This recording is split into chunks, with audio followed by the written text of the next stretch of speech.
Hello, everybody. Thank you for joining us. We're just going to wait a few minutes to give everybody a chance to get in the meeting room.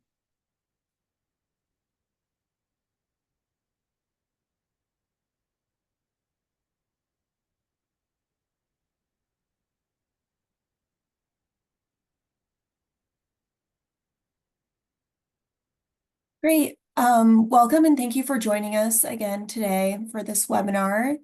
We'll be covering WACARE's basics, what workers need to know.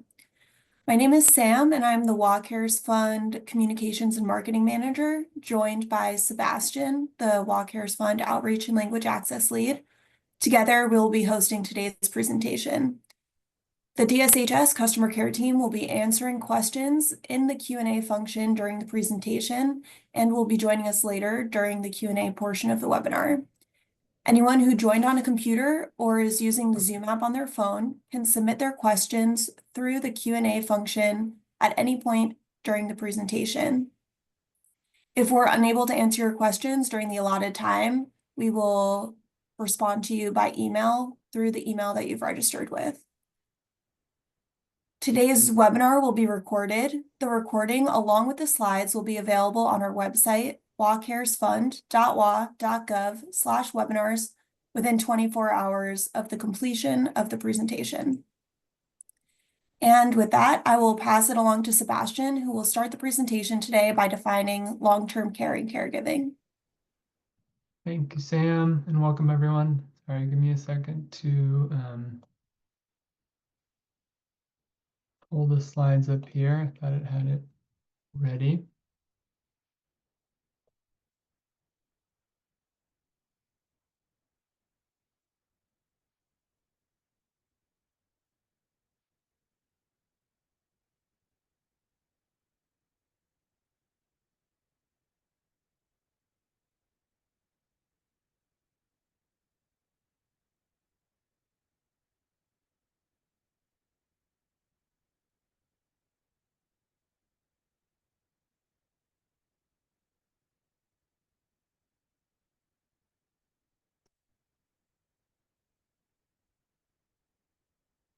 Okay, sorry about that, but you all should be able to see the screen there and the slide should be up.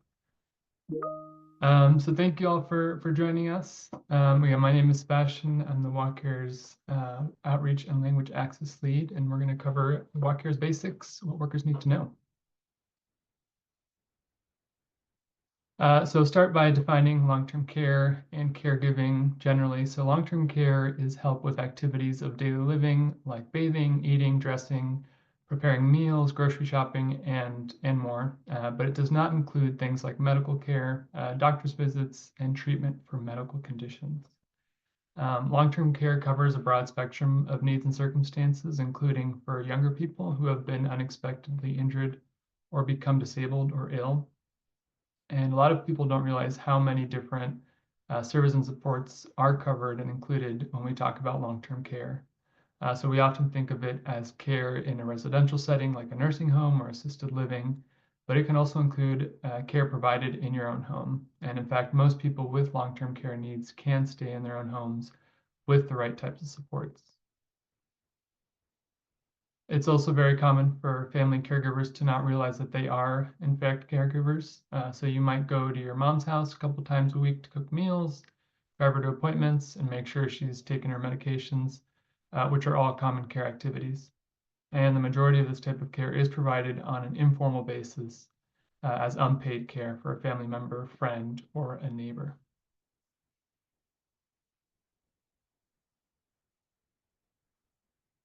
So we're going to go ahead and launch a poll here, and to really get a sense of your all's experience with long-term care and caregiving and familiarity with the WACARES Fund. So if you join by computer or through the Zoom app, I'd appreciate it if you could go ahead and answer the questions that you see there pop up on your screen, and that'll help us learn a little bit more about who all we've got in the audience, and again, how familiar we are with the WACARES Fund and what our experience is generally with long-term care and caregiving. So you should be able to see the poll there, and we'll give you all couple minutes here just to answer those questions.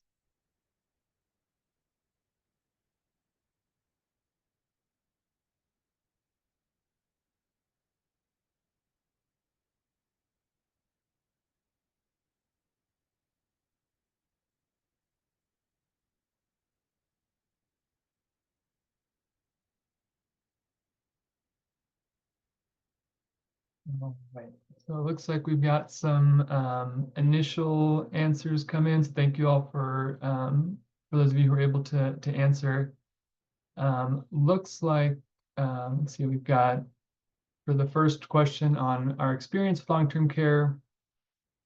Looks like we have a good majority of us work in long-term care related field, so pretty direct connection there. Another about 32% say they have provided unpaid care to a family member or loved one in the past.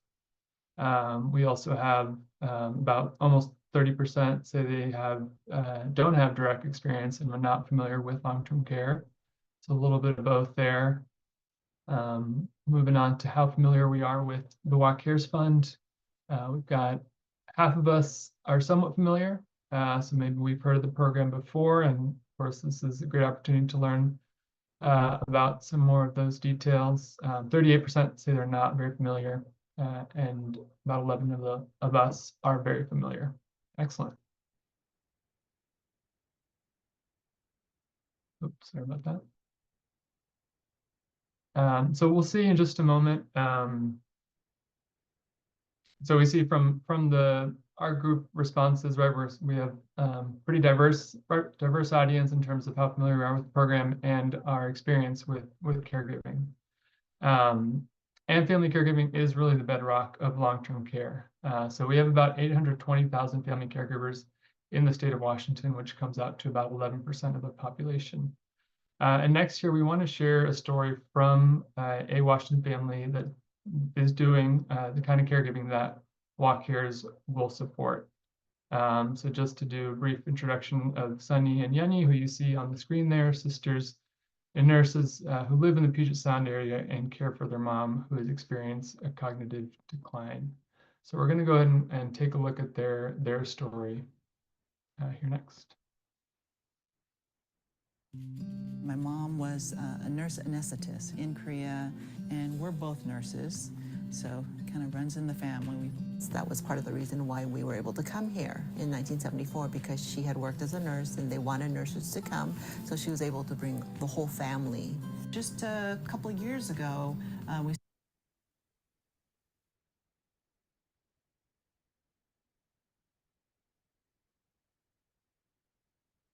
About that.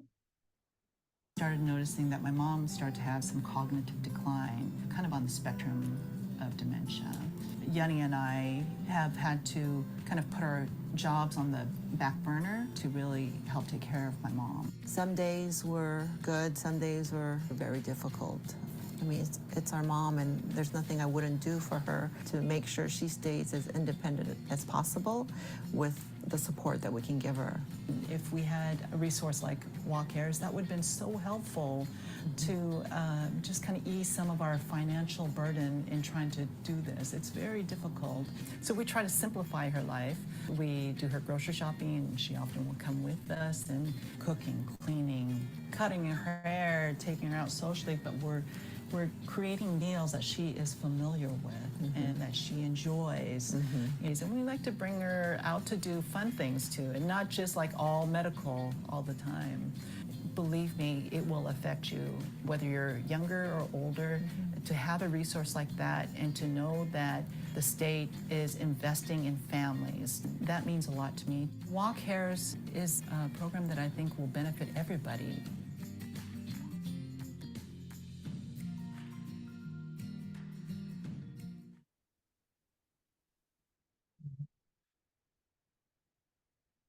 So 70% of us will need long-term care at some point in our lives. The problem is long-term care can be really expensive. So it costs almost $36,000 per year for 20 hours of home care per week, which is the average needed by current Medicaid long-term care clients. And it's also important to keep in mind that family caregiving isn't free either. So we'll talk a little more about that in a second here. Because long-term care is not medical care, it's not covered by health insurance or Medicare, except in some very rare circumstances. And it's only covered by Medicaid after you have spent down your life savings to just $2,000.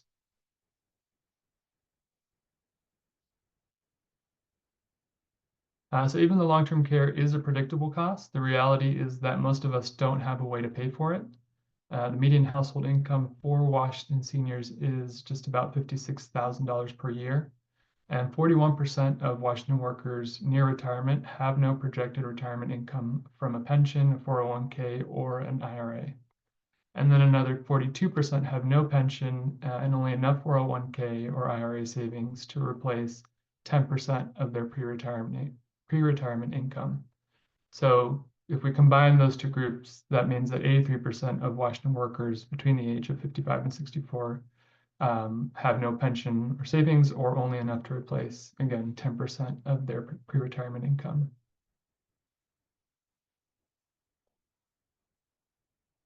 And this is really especially critical because of the population that is aging rapidly. So what you see there on your screen is a graph that sort of demonstrates that and shows some of the numbers. If we look at that blue line there on the graph, which is the number of people 85 and older, that group of people will more than double between 2020 and 2034. And will continue to grow again as we see beyond 2034 as well.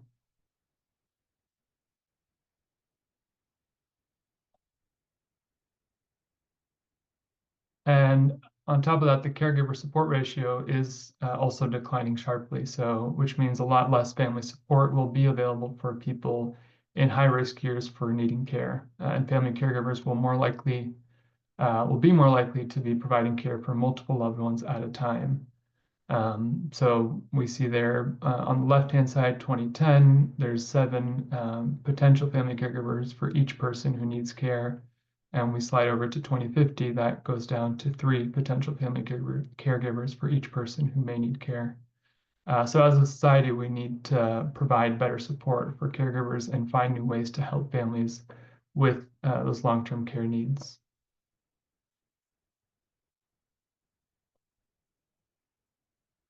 And while walk cares may seem like a new expense for workers, it's important to keep in mind that the current system of relying on unpaid family caregivers to provide the vast majority of care isn't actually free for those families.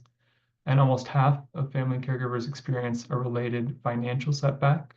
So caregivers spend on average 25% of their own income on care-related expenses. It's also really common for caregivers to leave the workforce early to provide care. Caregivers 50 and older who do this lose an average of more than $300,000 in wages and benefits. And most working caregivers say a program that paid them for the hours they provide care, like Walk Cares Fund, would be helpful.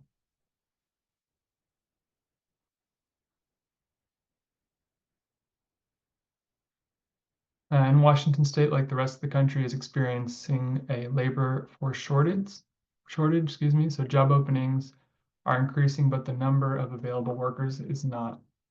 So with this kind of shortage, it's critical to keep as many people as possible in the workforce, and care responsibilities can have a big impact on that. The majority of caregivers will work full-time on top of their care and family responsibilities, and most report it impacted their job responsibilities as well. Over half, so 53% there, say they have to go in late, leave early, or take time off to provide care. 15% reported reducing their hours. And many, about 8%, reported receiving warnings about their performance or attendance, turning down a promotion, quitting, retiring, or losing benefits. And while many caregivers find their role rewarding, it can also be highly stressful, and nearly 1 in 4 report their health has worsened since taking on the role.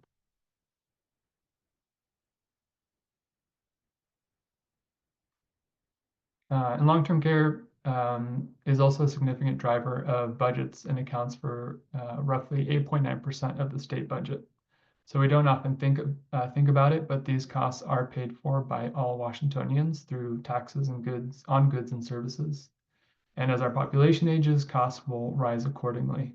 So without the WA Cares Fund, sales and other taxes would have to go up significantly to meet the needs of our aging population.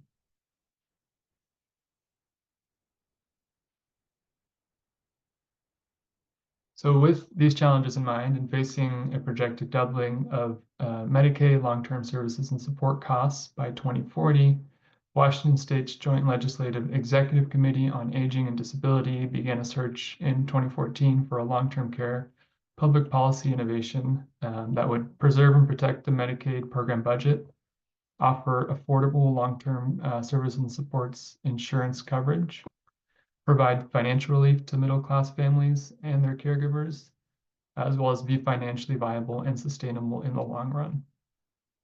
So the Joint Legislative Executive Committee spent several years working with stakeholders, policy experts, and actuaries to explore both private and public solutions. And after that extensive research on each of these approaches, the findings were clear that a program like the WA Cares Fund that covers everyone, so similar to Social Security and Medicare, is the only way to provide affordable coverage for all. And we also know that universal coverage, where everyone participates in the program, is the best practice in public pension, healthcare, and long-term care insurance programs in capitalist countries throughout the world. It ensures programs can cover everyone at a low, stable rate, regardless of age, gender, or health status. So with that research and best practice in mind, in 2019, the legislature enacted the Long-Term Services and Supports Trust Act, which created the WA Cares Fund. And in 2021 and 2022, the legislature made improvements to the program's coverage and benefits. So workers began earning benefits in July of 2023.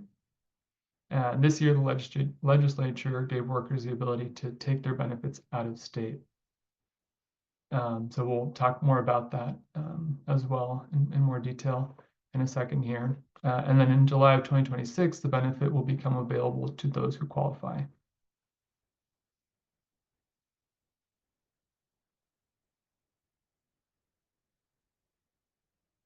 So we'll start talking about how the WA Cares Fund can help. The WA Cares is a universal long-term care program in Washington State. It's an earned benefit, which means you contribute for a certain number of years to qualify for benefits. And it's entirely self-funded from worker contributions, which go into a dedicated trust fund used only for this program. Workers contribute, at 0.58% of every paycheck to WA Cares.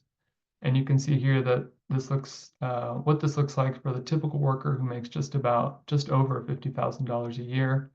A person would contribute $291 each year, or what comes out to $24 a month.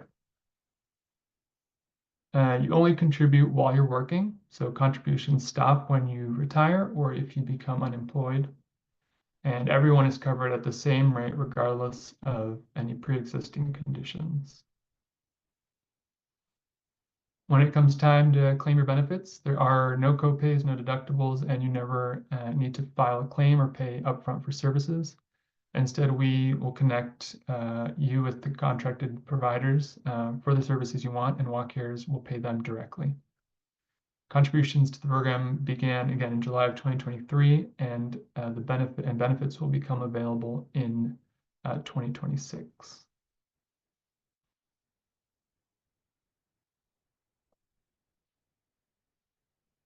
So we're going to take a look here at what contribution scenarios may look like over the course of a career. So we see typical workers' income is just about at the level in green there in the middle, so $50,000 a year. So we can see that that person is contributing $290 a year, but over the course of 30 years contributes a total of $8,700.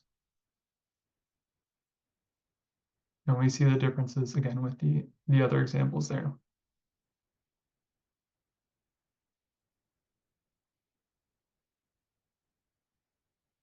So almost all Washington workers contribute to WACARES, and to determine whether someone counts as a Washington worker, we look at whether their work is localized in the state of Washington. So determining whether work is localized in Washington can be complicated, but because we use the same definition as the state's paid family and medical leave program, that gives us an easy rule to work from, which is workers who are included in paid leave will also be included in WACARES. So unless you have an approved WACARES exemption from the Employment Security Department. If you're not sure whether you participate in paid leave and WACARES, you can check your pay stub or ask your employer HR department for more information. If your work is not localized in Washington, you are automatically not included in paid leave or WACARES, and there's no need to file for a WACARES exemption in that case. Federal employees are also automatically not included, as well as employees of tribes are only included if the tribe opts in, and self-employed people are only included if they opt in as well. Other workers can get an exemption from WACARES, which they must apply to the Employment Security Department to get. And some workers can apply for an optional exemption based on meeting certain conditions. So this includes workers who live out of the state, temporary workers with non-immigrant visas, and spouses or registered domestic partners of active duty military. These three exemptions were created for groups of workers who would be unlikely to qualify or use their benefit. So they are available on an ongoing basis and are conditional. The person must continue to meet the exception criteria to maintain their exemption. There's also two types of permanent exemptions. First one is for veterans with a 70% or higher service-connected disability rating who have access to some nursing home care through the VA, can choose to apply for a permanent exemption. And these applications are available on an ongoing basis. There was also an exemption available in the past for workers who had private long-term care insurance before November of 2021. These applications are no longer available. So under current law, workers who already have an approved private insurance exemption will continue to be exempt permanently. So for more details on applying for an exemption, you can visit our website, wacaresfund.wa.gov/exemptions. And there we have the information that we just shared, as well as some more details on the exemption process.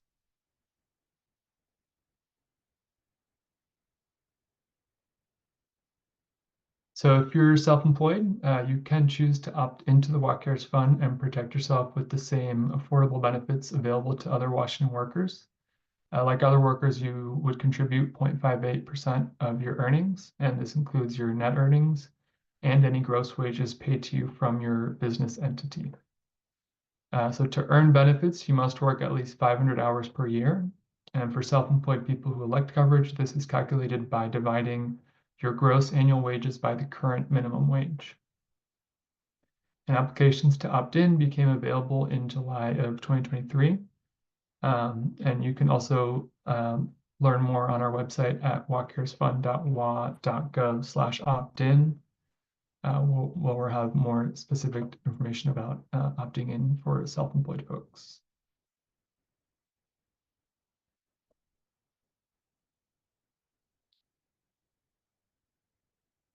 So we're going to take a look here at the contribution requirements. So everyone who is contributing to WACARES fund more than 500 hours per year is earning benefits, part-time and temporary workers included. And by contributing for a certain number of years, you can earn access to the $36,500 benefit. So there are three pathways to meeting the contribution requirement. The first one on the left there that you see on your screen is lifetime access. And this is the pathway we expect that the majority of Washington workers will use to qualify for benefits. So to use this pathway, workers must contribute for 10 years without a break of 5 or more consecutive years. This pathway earns you access to the full benefit amount, which is $36,500, and that amount is adjusted for inflation. The pathway in the middle is the early access to the full benefit amount. So this is for workers who have not yet earned lifetime access, but have a care need while working or soon after leaving work. So to qualify, you need to have contributed for at least 3 of the past 6 years at the time you apply for benefits. And again, this pathway also earns you access to that full benefit amount of $36,500. And lastly, we have a special pathway for people near retirement. If you were born before 1968 and are therefore near retirement as the program begins and unlikely to qualify for the 10-year pathway, you earn 10% of the full benefit amount for each year that you contribute. So for example, if you work and contribute for at least 500 hours per year for 3 years, you'd earn 30% of the benefit amount, which comes out to just under $11,000. And that amount as well is adjusted for inflation. New retirees will have permanent access to whatever percentage of the benefit amount they earn at any time that they need care. So they're also able to qualify through one of the other pathways if they met those requirements.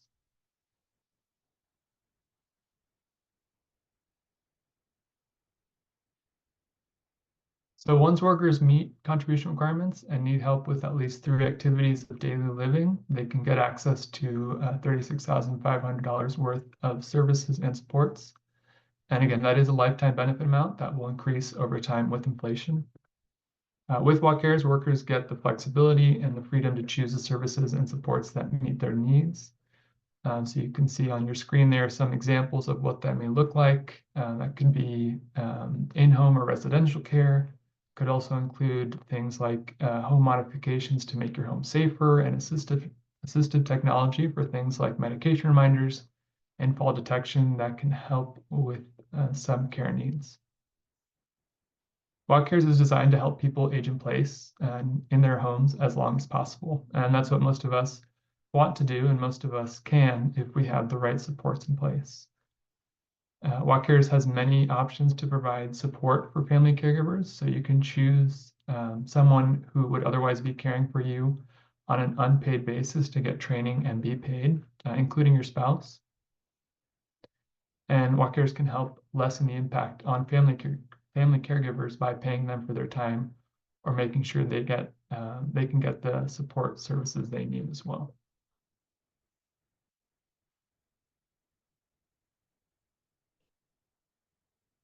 So we get asked a lot about how far the benefit will go. And while it won't cover 100% of the care for everyone, it would cover the amount of in-home care for the average Medicaid client for roughly a year. So about a third of people need care for a year or less. And for those people, Walk Cares may be able to cover all the care that they need. For others, Walk Cares provides the family with immediate relief and time to plan for future costs. So here are some examples of how someone might use their benefit. So they could pay a family member to care for them for about 10 hours per week for 2 years and get care supplies for a total of about $33,500. Or they could choose services to help them stay safely in their own home. So they could purchase $15,000 worth of renovations like bathroom modifications or a wheelchair ramp to improve their home's accessibility. Get an electric wheelchair or scooter and have meals delivered for 3 years for around $26,800. Or someone who needs long-term care due to an unexpected injury could get 20 hours of in-home care per week for a year, plus transportation to appointments and crutches for about $34,600. So just some ways that the benefit could be used.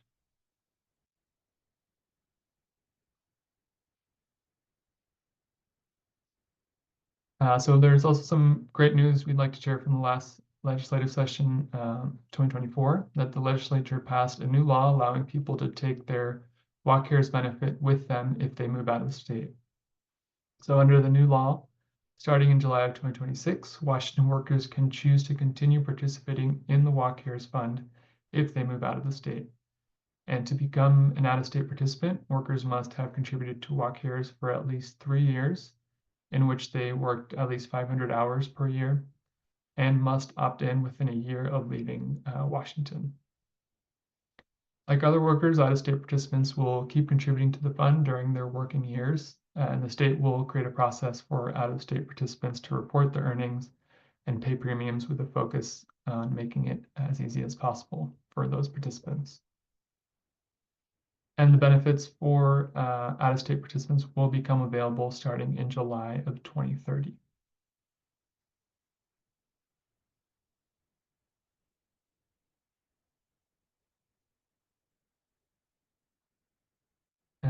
So WalkCares, just a little bit about how WalkCares is structured.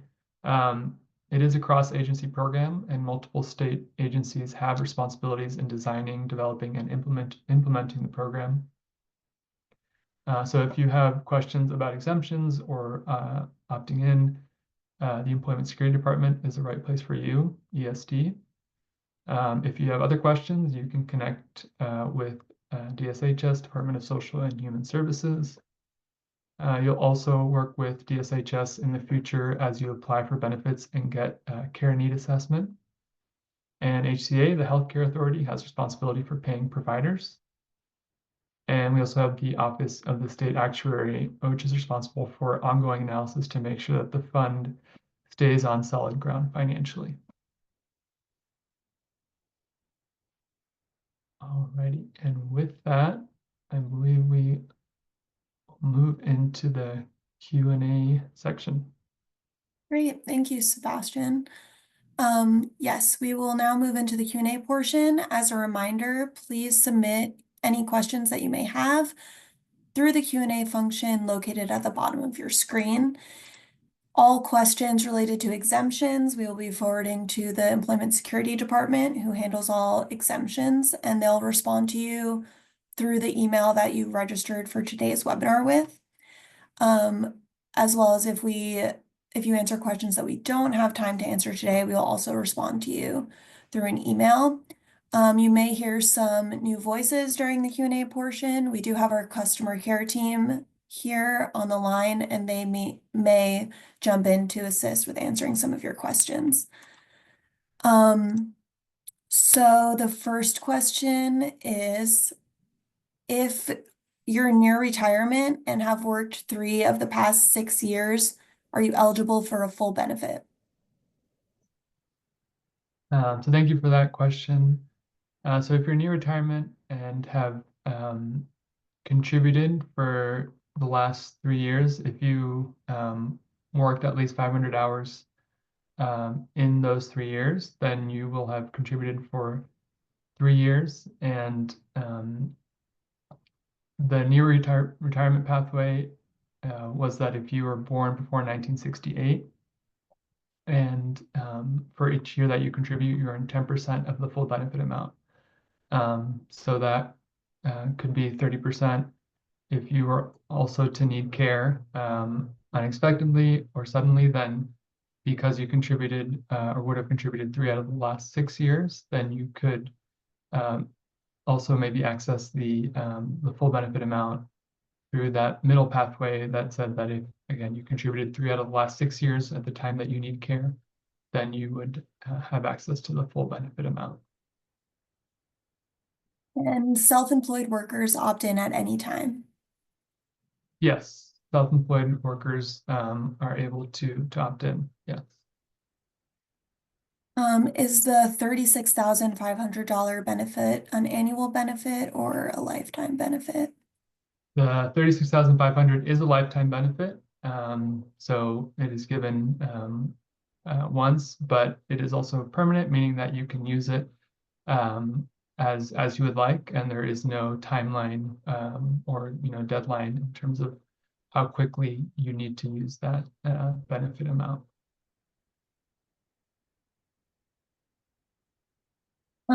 What happens if your care need exceeds the benefit amount?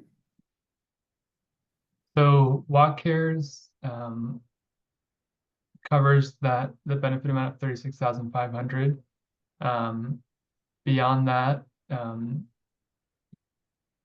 again, once that benefit amount is ended, because it is a lifetime benefit and one-time benefit, then that would mean that the funds from WalkCares would be would have finished.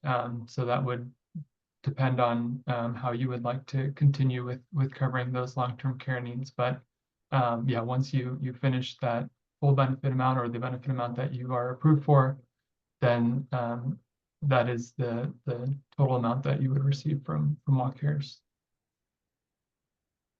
Can you talk more about if spouses can become pay providers? Yeah, so WalkCares covers a broad range of services for folks who need long-term care. It is designed primarily to help folks age in their own home. And we mentioned and talked a little bit about the family care or the caregiver shortage, workforce shortage. So one option is to be able to pay either a spouse, family member, loved one, whoever, or neighbor, someone that you choose to be a caregiver and help the person needing care. And again, that can be your spouse. There are some training requirements included for someone who would be signing up, like a family member, to be a care provider. But yes, you will be able to have a spouse provide care for you. If you are already retired and have a pension, are you qualified for WalkCares benefits? So working Washingtonians are contributing to the WalkCares Fund. So if you have contributed for previously, then you might be able to have access to the near retiree pathway. But otherwise, if you are not contributing to the program, then you will not have access to the benefit. Does the spend down requirement come into play with Medicaid during the use of WalkCares benefits? No, so there's no spend down requirement like Medicaid. There's no, like we mentioned, there's no assessment for pre-existing conditions, anything like that. So everyone who contributes to the WalkCares and needs care after having met contribution requirements will have access to their benefit amount, be it the full benefit amount or through the percentage of the near retiree pathway. But there's no pre-qualifications in that way, just the meeting contribution requirements and having a care need.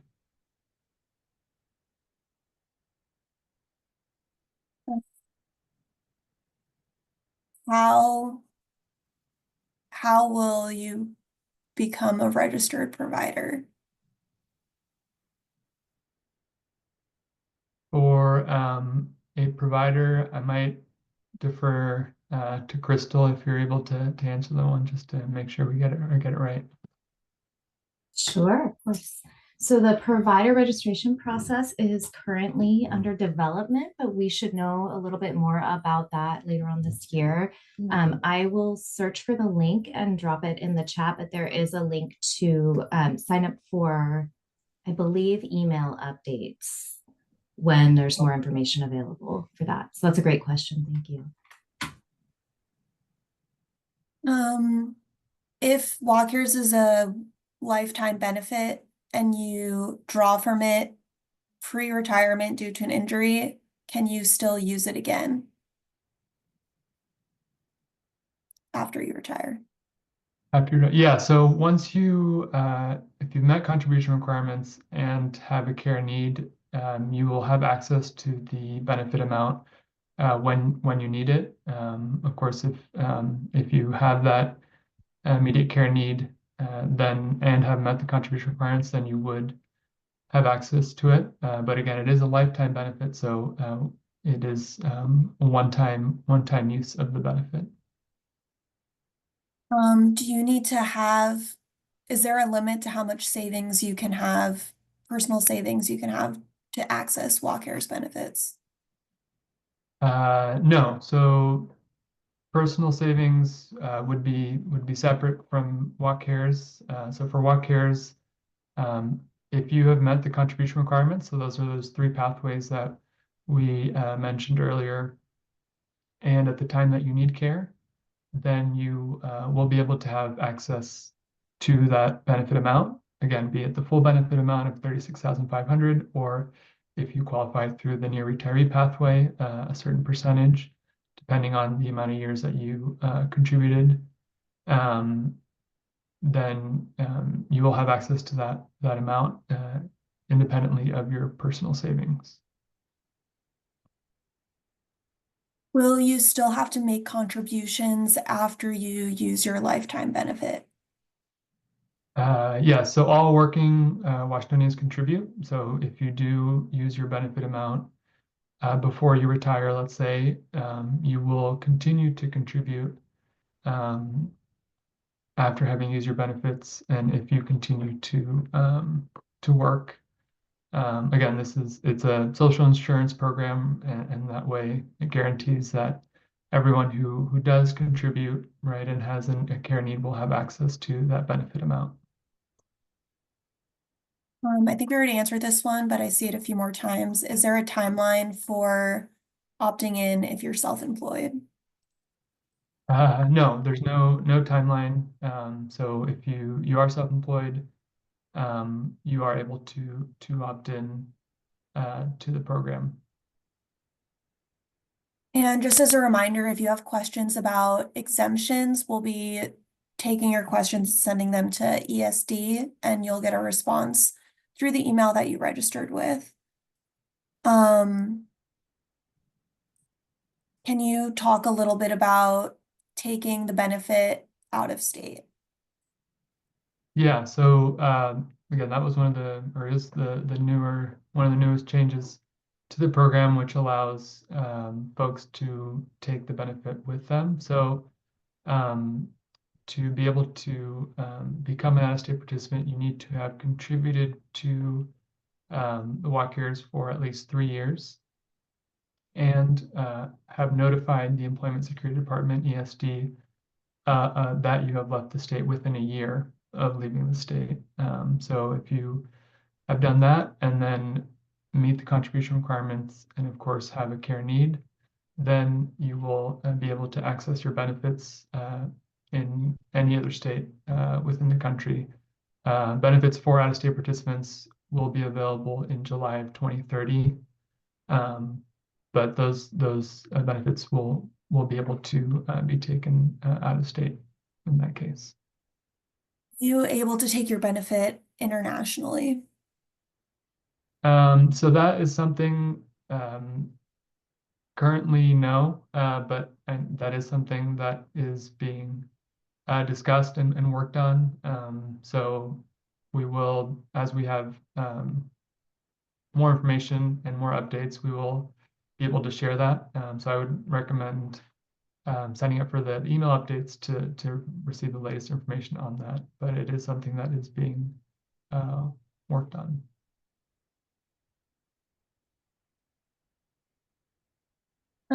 I did just drop the link in the chat for everyone for registering for more information on provider details. When did contributions begin? So all Washington workers started contributing in July of 2023. And then benefits are available in July of 2026. Will there be overpayments for this program? So will you contribute more than you get back? No, so the way the contribution amount is set up, again, the contribution amount is 0.58% of your earnings, your gross wages, and that will guarantee that folks will contribute an amount less than, of course, the full benefit amount. So we saw the example earlier of someone who makes just about $50,000 per year. That person over the course of a 30-year career will have contributed $8,700. And again, the full benefit amount is $36,500. So because it's a modest percentage from your paycheck, your contributions will remain well below the full benefit amount. Can your benefit amount be increased if you make other forms of contributions? So again, because the Walk Cares Fund is a social insurance program similar to Social Security, the contribution amount is set, and again, 0.58% is set by the law, meaning that no one can contribute additionally to receive any extra funds or benefit amount. There is work also being done regarding a supplemental private long-term care insurance market, which would allow for folks to use the Walk Cares Fund as their deductible and be able to purchase supplemental private long-term care insurance on top of the Walk Cares Fund. But this is something that is still being worked on. So currently, that is not an option. But again, I would recommend signing up for those email updates to be able to receive the latest information on that. We have time for just a few more questions here. When does the counting start for 10 years of working and contributing? So that starts with when contributions started. So in July of 2023, that was again when contributions Work in Washington started contributing to the program. So from then on, we can count the years from there. And again, a qualifying year counts as having worked at least 500 hours within a year. So if you did work at least 500 hours within a year, then that counts as a qualifying year, and then you can start counting from there. But since July of 2023, when contributions began. How will you be able to access your benefits when you need them? So the process for accessing benefits, the person who has a care need, and again, that is having needing care with at least 3 activities of daily living. And if that person, assuming that person has met the contribution requirements, they'll be able to apply for benefits. That person who has a care need will not be the person dealing with the payments, and instead Walk Cares will be the one working directly with providers, in-home caregivers, whatever the provider may be, to pay them directly and work with them directly so that the person needing care does not have to be involved in that process, and they'll just be able to select again which provider they would like and the service that they would like. Will you stop making contributions if you've contributed as much as the total maximum benefit? So Work in Washington will contribute. Again, as long as you are working, you will contribute, and contributions stop when either you retire or if you are unemployed. You won't be contributing in those times. Again, based off the premium rate or the contribution percentage of 0.58% from each paycheck, the amount that one contributes to the program is will be less than the total benefit amount. So that example of someone who worked and earned $50,000 in a year contributes 8,700. So even over the course of 30 years, excuse me, and that was over the course of 30 years. So the contribution amount will be less than your total, less than the total benefit amount. Sorry. And then the last question is, if you change jobs, will it affect your contributions? Are they tied to your job or you as a person? Yeah, so if you're switching jobs within the state, meaning within the state of Washington, if your work is localized in the state of Washington, then you won't have to do anything, and that should be automatic. The contributions will be taken out of your paycheck automatically. For out-of-state participants, like we mentioned earlier, you will have to report that you are leaving the state. And as long as you have contributed for at least 3 years at the time that you leave the state and maybe are employed in another state, then you'll be able to become an out-of-state participant.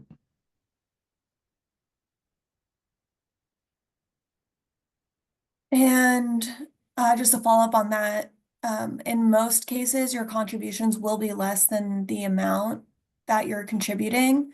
There is a potential that very high income earners could put more into it than they get out.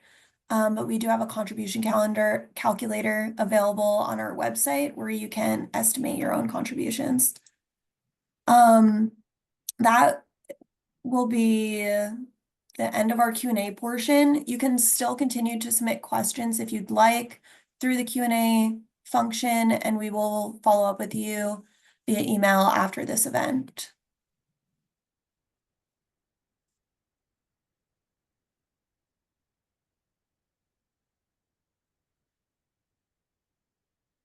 Right.